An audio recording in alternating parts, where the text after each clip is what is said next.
All right. She got it. Okay, I am just going to refresh my screen here. However, I do believe we are live. Woohoo! Okay. Hi, everyone. We're working out just some very special things with making sure we're actually live. Yeah. So bear with me. Unlike our last episode where we were not live and then we were live, but then nobody saw us. Yeah. That's right. Well, we are live. I've confirmed on my page, ladies. So Awesome. This is amazing. So welcome to today's episode. And there are two Mandys. Yeah. Mandi squared today. Yeah. Mandi squared. I was trying to figure that out too when we were all in Kelowna too. There were like the two Mandys. I'm like, which Mandi are you talking about? Oh, the one with all the kids, right? No. Oh, the one with the lip piercing, right? No. Which there were so many. So you're Mandi AB. I'm Mandi BC. Oh, there you go. There you go. Mandi is definitely a popular name, and all three of us here have our fair share of kids. So Alex will have number 3 in April, not February, Alex. Not February. My brain is finally catching up to the realization that I had my months wrong. I've been telling people, yeah, February, and I realized I was like, oh, I couldn't go to this event because it was in February, and I'm going to have the baby. No, Alex, the baby's coming in April. Come on. And I have 4 kids. And Mandi, you have 5. So 3, 4, 5.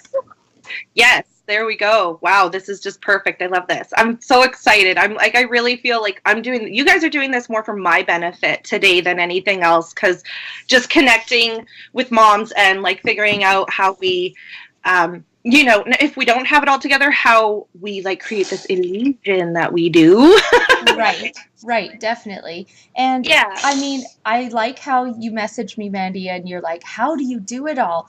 I really think, that's a reminder for us all that what something looks like online or what we think, someone has it all together. My God, I do not. I struggle.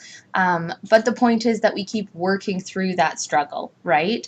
Totally. My highlight reel has a backstage of absolute chaos majority of the time. Yes, so exactly. When I get that often too, where they're like, oh, like you just have such a great life. And I'm like, girl, you have no idea. Like, it's insane back here. But, it just translates as it's put together because I'm continually trying and continually putting my best foot forward, even when that best foot might have like the wrong shoe on.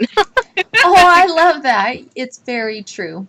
So I know, Mandi, like your kids' ages are, what are your kids' ages? 2, 4, 6, 8, 10. Woo! At least you're never going to forget. It's boom, boom, boom. I'm sometimes what? I still forget birthdays too, but the years make me happy. They were born 2008, 2010, 2012, 2014, 2016. So in 2018, we made a pact not to do this anymore. There will be no baby in 2018 or 2020. We'll talk later. Like, we got to stop that. Yeah, that's a lot. Drive a bus or something. Oh my God. Yeah. You know what? And how do you remember all the dates? So I had Canada Revenue call me the other day, and they're like, so what's your first son's birthday? And I was like, I had to think about it. And they were like, is this your child? Like, are you lying? I'm like, I swear, I just have a lot of my plate. Why does it seem so nerve-wracking too? They asked me that in Cuba, and I was like, they're really my kids. Please don't get in trouble at customs right now. Yeah. Never mind. So the first tip and trick that I will say that I've used for this and failed was getting their birth dates tattooed on me. Right? Seems like a great idea. But after the first 2, I realized this was a really shitty idea because I tattooed them on my back. And I can't see them anyway. And with the way the girls' birthdays are, they're the same numbers in a different configuration anyway. So it's like 10, oh crap, I got to do this already, 10, 26, 08. And then the other one is like 08, 28, 10. I'm like, oh my goodness. So there you go. First tip, don't do it. Don't tattoo your kids' birthdays on your back.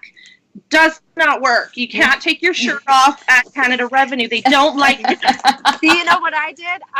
My spouse got it tattooed on him. So now whenever I'm in a pickle, I just like, hey, Brian, show me your arm. Yeah. Yeah. Hey, guys, a Get little naked bit more. and show me your stuff. Yeah. Get naked. I like that. Yeah. I was sharing with you ladies this morning that, like, I swear to God, every time that I have something actually scheduled for the next day, it's like my kids feed on that and they're like, no, I'm going to screw it up. You got something going on and I'm going to be up all night. And that was last night. And today is really important to me. These episodes are important to me. And I feel like we are sharing value, even just showing that we're just all regular people and we're hustling to run our families, be there for our significant others, be there for ourselves. And it is a struggle. Alex, you had something on your page that hustling and success are different. Like, you don't want to take away from your family, yourself, and yet there's sacrifice. And so finding that balance between sacrifice and neglecting things that are important. I mean, some people don't see that. And that's where it's like, okay, well, get on all these calls, do all these messages. Well, yeah, but I'm scheduling in my time. And I found that that is something that's really helped me. That's my window. I'm going to hustle and work my ass off. And I am going to accomplish everything I need to. However, when that time is done, my son deserves my time in the day. I can't just be hustling all day. Like, then what is this all for, right?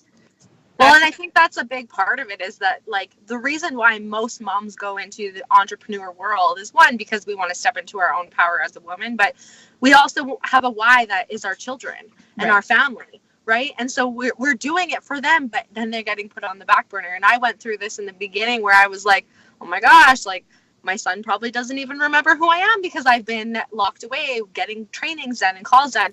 And so I had to make that decision where I was like, no, like, I need to have a balance of both. And once I did that, my business started to flourish more. Right. Yeah. Which is kind of cool. You were happier. You were more content and set in your vision. You know, you're like, this is where I need to be. You're finding that balance. And then that's so crucial when you transfer from stay-at-home mom to, like, work-at-home mom. Mm-hmm. Like, we're still mom. We're still here. You know, so that's brilliant. No, that's always been my why too, is my family. But then that's the whole reason why I wanted to pick your brains too, and other moms that are entrepreneurs, is like just finding that balance. Then, like, you fail to plan, you plan to fail type thing. And I've heard this saying that says, if you try to do everything, you'll end up doing nothing. I do that. That's something that I remember. Yeah. You have 50 things going and you've accomplished nothing. So how about stick to 3? And you might think, well, oh my God, I have so much else. Well, does it really matter if you're not getting anything done, right? Like, totally. See here as we're talking, my half-naked son is hiding around. Like, this is just what it is, right? You have to be able to multitask. But my other thing was, I'm just going to show this here. Can you see it? Like, yeah. Look at all this writing, okay? I sit down every Sunday and I write out generally, like, my intentions for the week.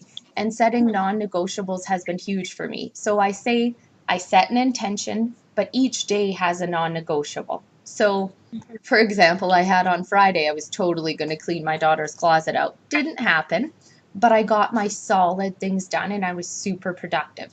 So there's things that I move, but the things that I commit to daily, like following up with my emails, this call with, Alex on Mondays, there are certain things that are non-negotiable. My workout, those are things that I've set. And it actually makes me feel like no matter how the day goes, if I've knocked those things off, I've had a good day.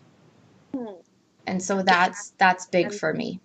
That plays into your self-care as well, as you're bringing a part of, like, you need to go to the gym to clear your mind and, be present.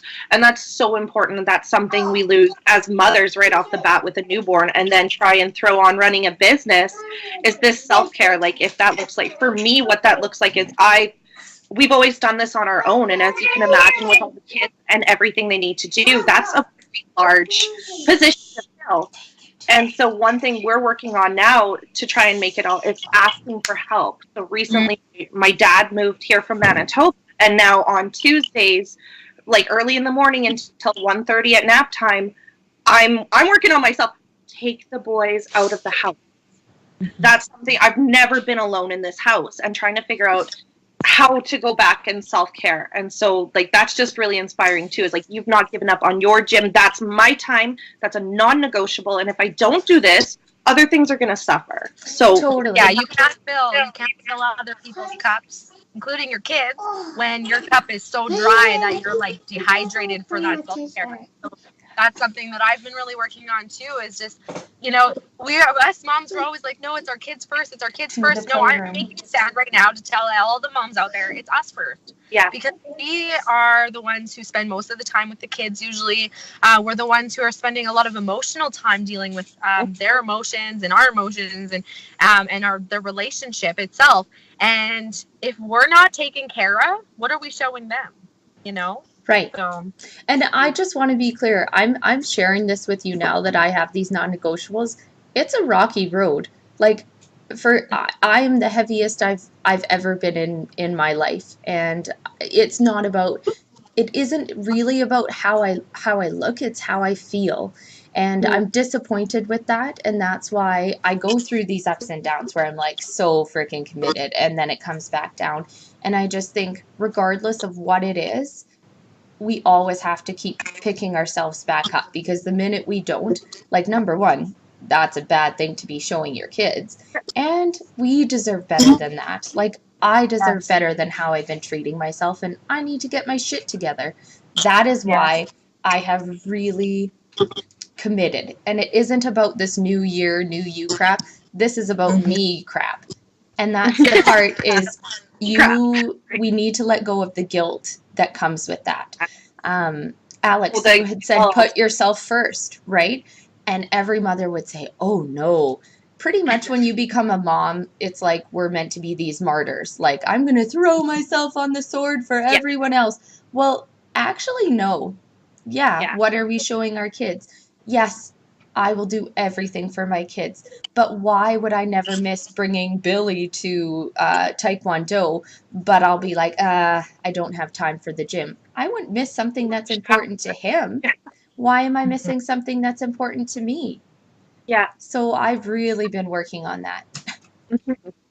No, that's so great. That's exactly it. Like you wouldn't not bathe your kids at night, right? So why are you skipping that shower? But can you smell me? Yeah. Shut up, Mandi.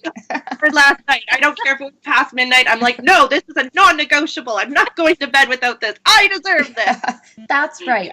And I think that's really taking the time to also be alone with yourself. And that's something for me that I have been doing for the past while. How many times are we just engaged? We're on our phone, we're watching TV, we're with our husband, at night before we fall asleep, and we're with our kids like frick. I feel like I'm never alone. And then also when I am alone, Mandi, like you said, you're in the house alone and you're like, so totally. Just waiting for you to come online. Like, what do I do? Yeah. And I think that's so funny because I just went through this where Brent was like, he took he took my youngest and then my oldest was with my mom.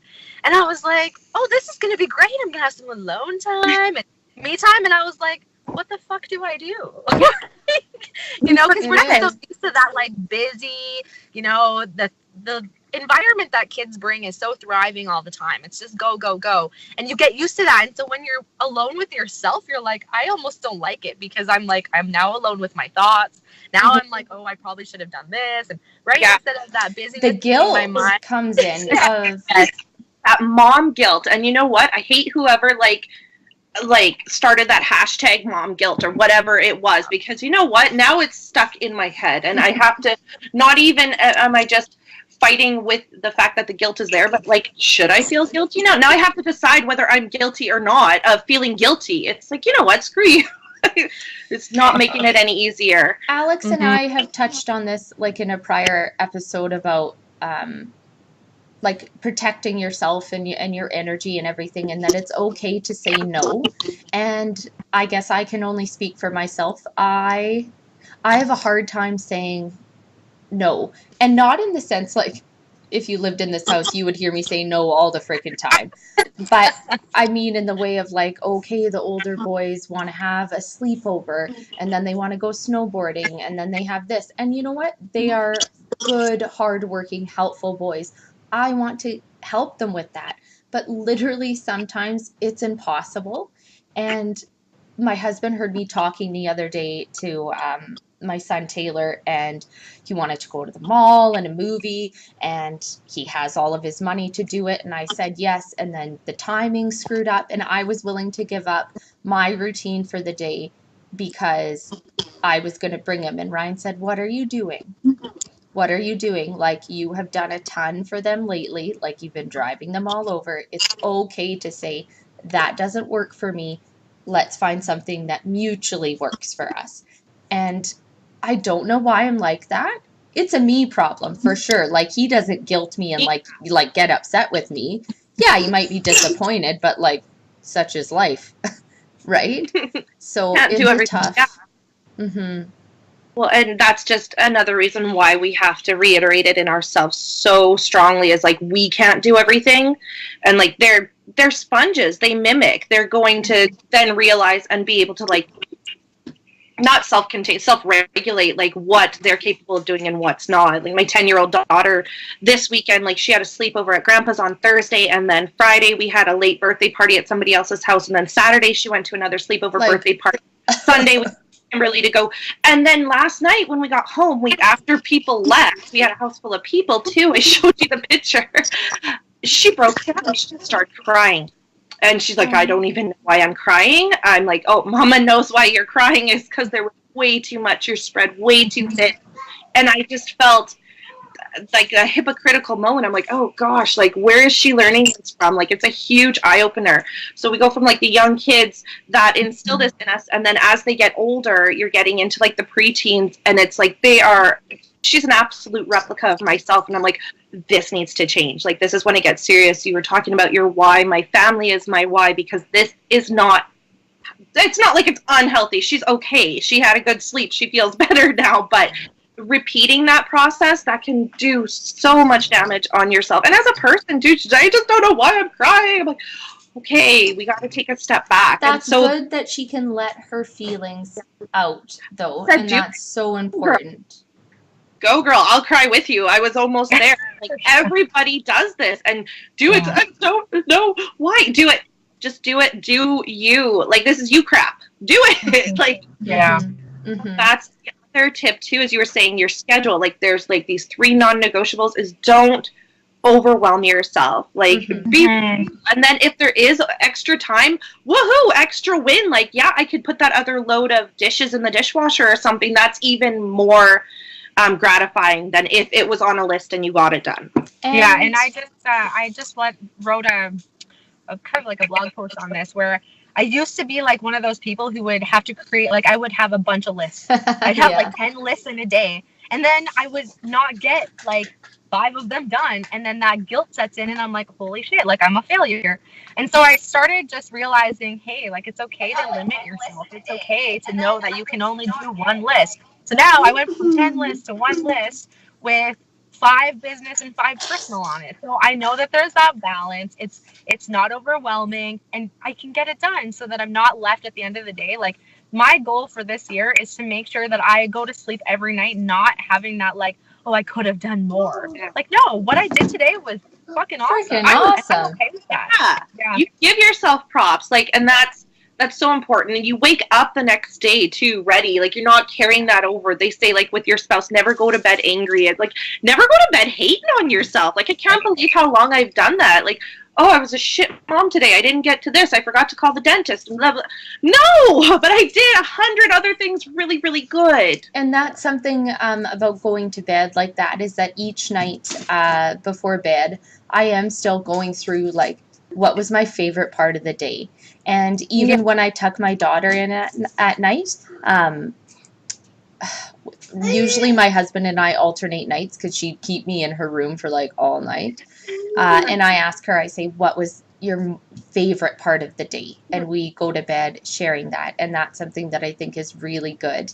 And I do that for myself, like just by myself, laying in the dark right before I, hopefully fall asleep. With my run. Yeah. Like whatever it is for you, whether it's prayer or setting an intention, like whatever it is, make sure you go to bed positive and wake up positive. And for people that have known me for years, like I'm not this type of person where I'm like all, ooh, the universe and feelings. Like I'm really not. And yet the proof is in the pudding of it. It helps me. Now. That's true. Take it or leave it, but it's helpful. So be a skeptic or try it. Mm-hmm. Up to you. That's definitely it. And that's one thing that's, I was talking about the shift from like stay-at-home mom to work-at-home mom now, and like this personal journey, like it has been a lot more personal. I'm not just this entity of mom. I'm not like a couch anymore that everybody takes for granted that I'm just always going to be there. And then that's really hard. It's awakening things, right? And we have to find like our own emotional response is like this, and we're still having to deal with all the kids that are like this. It's just hard. It is. Like that nighttime is so, like I tried to do the meditation in the morning and wake up before the kids, but like you said, so it's like they're the universe. They know. They know my alarm is set for 5:30 and they're gonna come and jump on me in bed. I'm like, what the hell? No. Yeah, the one day of the week where they actually wake up early. Yeah. I'm like, this is for you, like get your respect to bed. No, it doesn't work. So I'm finding in the evenings that's gonna be my time. And if that's 8:00 when they go to bed or 10:30 when they finally shut up, that's my time. But it's committing to doing it no matter what. And that was my thing. I would have a routine. The kids would F it up. And then I'd be like, well, shit, just everything is ruined. And stop it. And now, yes, I set a schedule where I have times for things. But the key to that is remaining flexible with it. Because if you're not, you're just going to feel so frustrated. You have to with kids. And I feel like that's a lot of like how we're taught, right? We're like the step-by-step things. There is a hole there about what to do with the unexpected here. People are like, oh, well, you still have to go to your 9 to 5. I'm like, we don't get to stop at 5:00. Right. Like, we don't walk out. So what does that look like? And I really, really appreciate us all being here. And I think we're coming into a time in the world where like it's appreciated, these work-at-home moms, these stay-at-home moms, like it's appreciated, but still not spoken about, and like how we tweak these things. And so I have all these questions. I have a list of things I want to ask you because, like I said, like I've really been excited to pick your brains. And then now that we're talking about that affirmation at the end of the night, and how important that is to carry on to the day, I want to ask you guys, when do you go to sleep? Well, that's a tough one.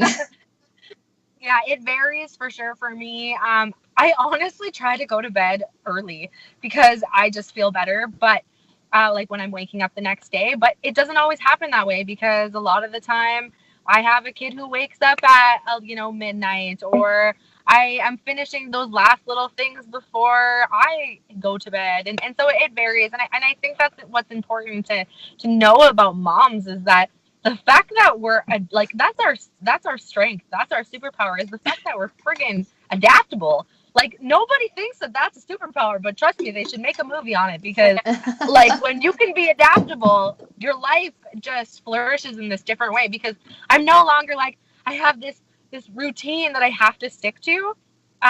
No, there is no routine. I just go with the flow and make it happen, right? So. But listening to what your body needs and disconnecting, especially with us like working from our devices, I get into this. I was, before I scheduled my time, into this rabbit hole, and then I'd be like, well, shit, it's midnight. What are you doing? So I have started to be like, okay, so whatever time, it's device-free time. It's time with my husband, because you know what's just as important to me, time with my kids is time with my husband. And that's really important. And I know, Mandi, you had said, like, do you schedule date nights? Heck yeah, I do. Yeah. And I'm not saying it's all the time. It's definitely not. But scheduling that in as a given each month is really important, but then also in the day-to-day, sneaking that time together, because also showing our kids that we are engaged in our relationships, because that is so important, because they do see everything. And you have kids that are older too, and we've said this before, like before you're 8 years old, like your belief system is there, and I truly want to be the best role model possible based on what I believe in for my kids. And that's a key part of it, is like a healthy relationship with yourself, with others, with your husband. Yeah. With your significant other. So another tip for that, going from sleep to significant others, let's just keep going, is we text constantly too, to keep that back and forth. If we see a funny meme on Facebook or something, like, just, you're right, stealing nudes, those moments. whatever. No. No. You want to keep that spark when you've got all these kids and nobody's sleeping. You're not feeling sexy. You don't care. You haven't showered in how many days? Play around with your settings. Like your apps are a write-off anyway for business. Like, try it out. Look at this. Totally. Show some it. Oh, we've all played that game. I do it all the time. It's a little hard. He works in a sawmill, so he can't exactly do that. But like, you do. You have to do what you have to do. If it's the memes, if it's the nudes, if it's take a picture of your bra and say, like, guess where this isn't on. Except if your husband has a business phone, probably. No, not the phone. Not in an email that like blows up and like fireworks. Oh my God. That is something too that I have been working on, is not being such a gross mess in the day. When I'm like, we're not leaving the house, I throw on like my husband's like big old Gap hoodie, and I just like, kids snacks on it and everything.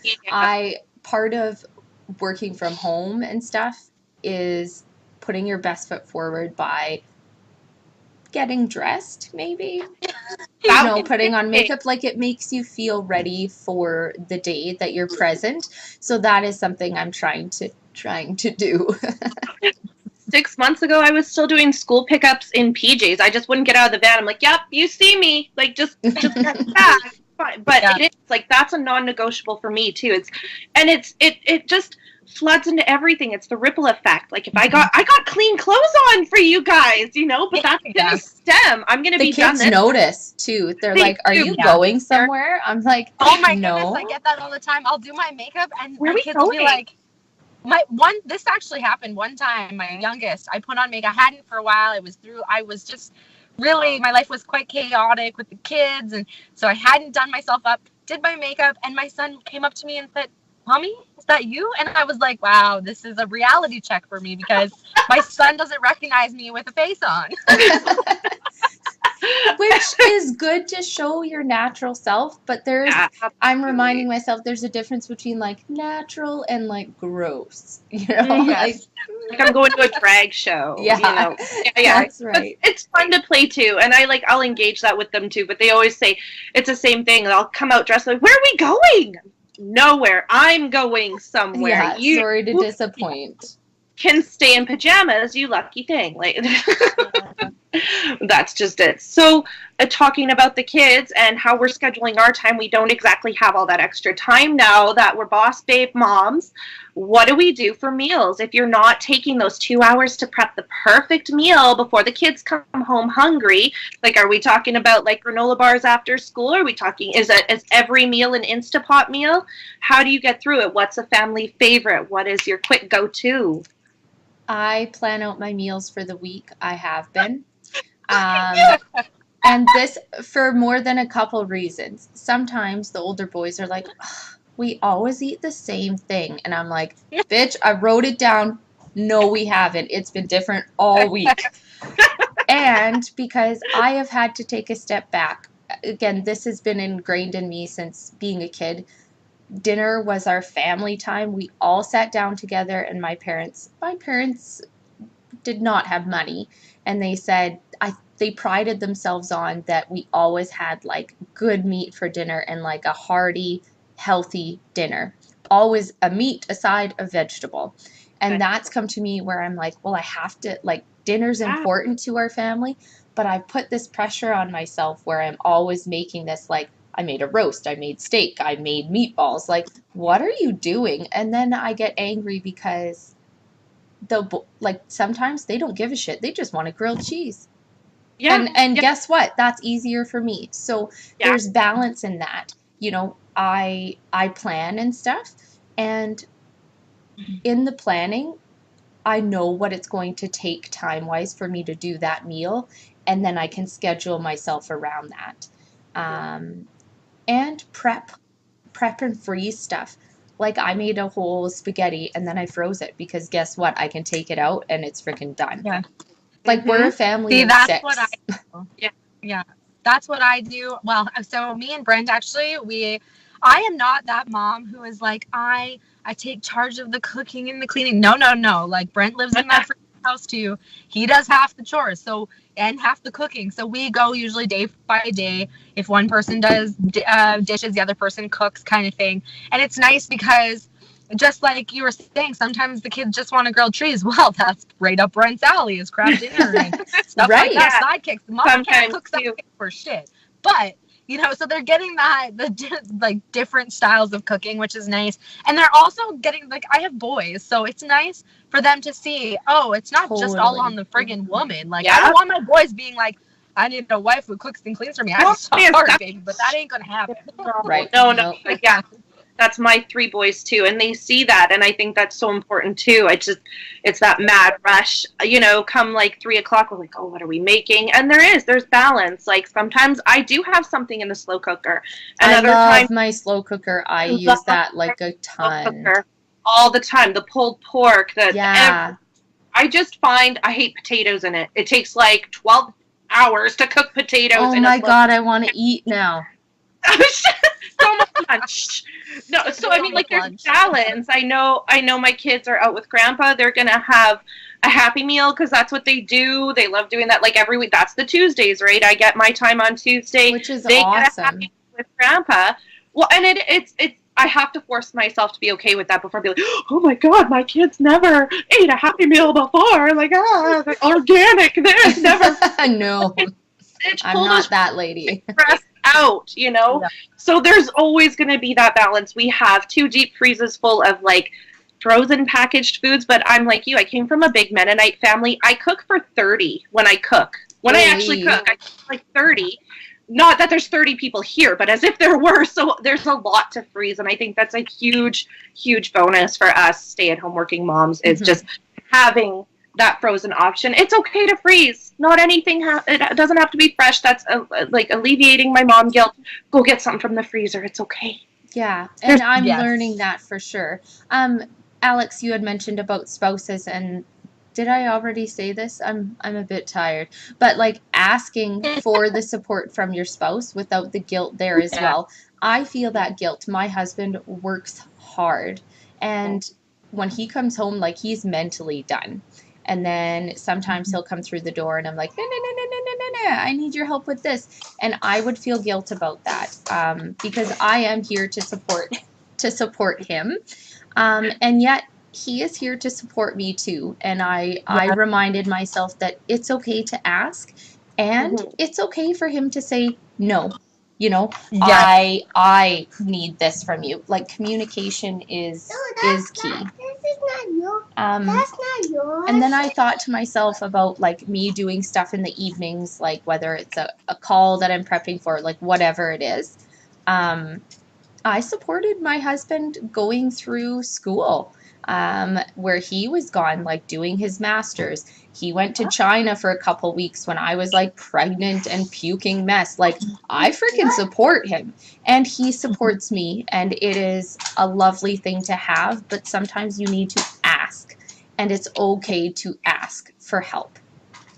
Well, and like I always tell Brent, I'm like, hey, man, you helped make this child, too. Like, it wasn't just a one-man show. I'm not married. It's like a pact, right? Like, we made a pact when we went into this as parents. And if that means, like, sometimes I'm going to ask you for help and there's going to be times where you don't want it and vice versa. You don't want to help or I don't want to help. But, that's where that communication is so valuable because me and Brent have definitely been in a place where we didn't communicate properly, and then that's where the chaos in our relationship started happening and the disconnect. Right. Whereas now we're just like, and I'm okay if he says no to something. I get that he's just done, and that's okay. But when you're saying no all the time, then we'll have an issue. Yeah, if you're saying no and then Fortnite's on or something, like, hey, that damn Fortnite, I tell ya. 1 minute of your time, please. Like, just That's look right. I want eyes. Look me in the eye. Eye contact, man. Oh. Yeah, that's huge. Like, and I have to tell myself, like they always say, men and women don't understand each other. Whatever. That's going to be, the fight of the century, the decades. It's like, but you know what? Nobody's a mind reader. And I had to tell myself, I'm like, after this many years, you should freaking know what I need. Blah, blah, blah. No, they're not mind readers. And how much do we change? Like what I needed what I needed 5 minutes ago is different than right now. Like it's hard. It's hard for me to know what I need. Yeah. When we started our relationships, we were both like this all the time, like most of the time. Like we would hug while we walked. That's how in sync we were. And now we are doing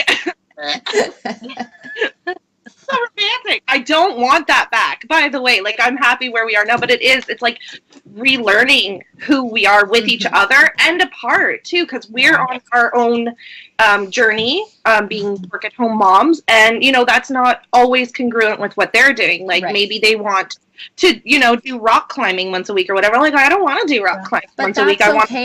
That's healthy, and that's okay. No, yeah, that we're not exactly disconnecting, we're growing, but we have to remember to keep coming back to the path. Right. That's going to be important for us to be successful in what we're doing as well, and making it through until the kids move out of the house and nobody killed each other. I'm just going to interject here because we are at our 30 minutes, ladies. Already. So I do hope that this was valuable. Yeah. Oh yeah, definitely. It was a lot of fun, and I just love you, Mandi, Mandi BC. Mandi, I love you too, Mandi AB. But I think that's one of my favorite parts of this entrepreneur journey is finding and connecting with other people who just have that energy and that spirit. And so I thank you for being on Quick and Dirty and for sharing being a part of this. Oh no, Absolutely. This has been for me. It's been a guilty pleasure. I've been wanting, I've seen you guys. I see you rock it with your kids, with your families, and I know it's an illusion. It's smoke and mirrors, but whatever. Like sometimes it's just good to hear that we do have it all together, because it's opposite. You're saying, oh no, this is the illusion, and we have to tell people that it's not really like that. But you know what? Sometimes it just freaking is like that, and you do have it all together, and it takes us coming together and being like, yeah, you got this, because it can be done. It's just not letting yourself be defeated when shit doesn't go right. Mm-hmm. Yeah. So we got online. We're all here. Yeah.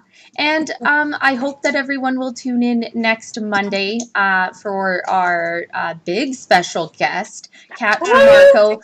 Her book is super valuable to read about creating our own realities and manifesting what we want out of this life, and self-love, self-approval. So for all of you moms out there, anybody, this is super valuable. So we hope to see you live next week. And until then, have a wonderful day, everyone. Bye, everybody. Bye.